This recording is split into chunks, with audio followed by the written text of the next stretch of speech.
Good day guys, welcome back to the channel. So if you are yet to subscribe, make sure you do what to click on the subscribe button, like and share. So let's see what we'll be expecting on gold for the next day. So we can see that gold has literally broken the all-time highs, which is 4,006, which is a level of 4,000, has broken it, right? Right now, have it in mind that very soon there's going to be a massive sell on gold. Once market tends to go high and breaks a new high, right? Have it in mind that very soon there will be a massive sell. But for now, we want to see what market will be doing next. That should now take us to the forward time frame.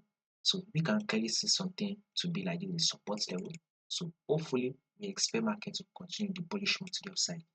Because now take a look at it, there's possibility that market will actually go to clear this low. If market eventually go to clear this low that you see here, which is a level of 3941, if gold drops and break the level of 3941, then expect that it will still continue to drop to the downside. If it does not do that, then gold is likely to push up to the upside. So watch out for this level and let's see what market does.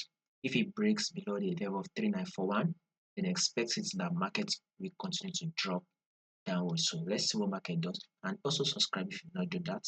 Go to the Telegram channel. I'll put a link in the comment section.